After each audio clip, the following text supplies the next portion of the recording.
Emisión.net.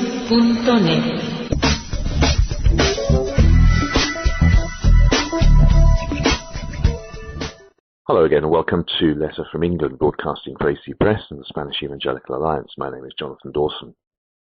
Domingo Vicente does not stand out in history for the great things he did in his life. In fact, we know very little about his life. The little we do know is that he was charged by the Inquisition in Seville in 1623 with following the religion of Moses. In other words, he was Jewish. He was given 200 lashes, the brutal price one paid for following the wrong faith in 17th-century Spain.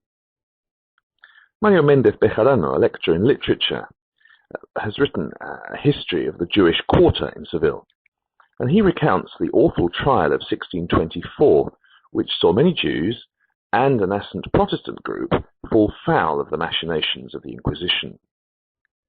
The Protestant group, known as the Alumbrados, or Enlightened Ones, was reduced quite literally to ashes at the stake. Many of its victims were burnt, having previously, of course, been brutally tortured.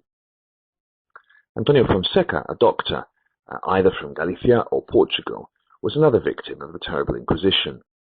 His crimes were to have a pointed beard, to recite the Psalms without a Catholic add-on, the Gloria Patri, and to keep Saturdays as the day of rest. He was let off lightly.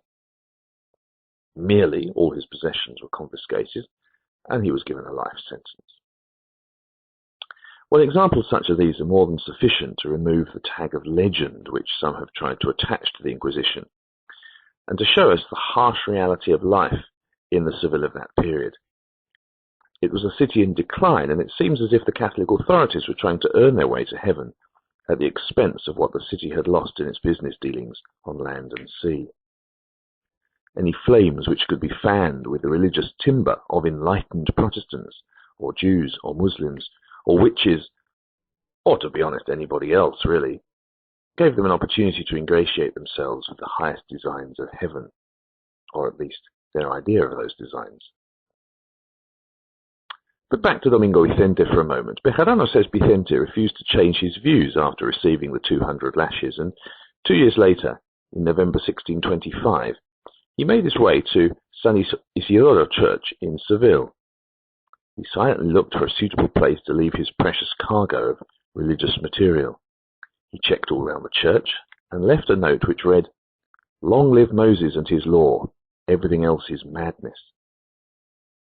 What led this muleteer by profession to such outpourings of his faith in a city as intolerant as Seville was in those days?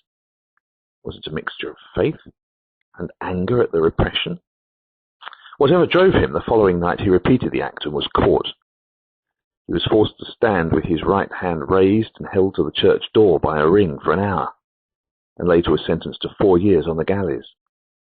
Once his term on the ships had ended, he spent the rest of his life in prison, where perhaps he scribbled 1 or 2 "Long live Moses" notes on his cell walls. Thank you for listening to Letter from England, broadcasting each week at emission.net. Goodbye for now. Emisión.net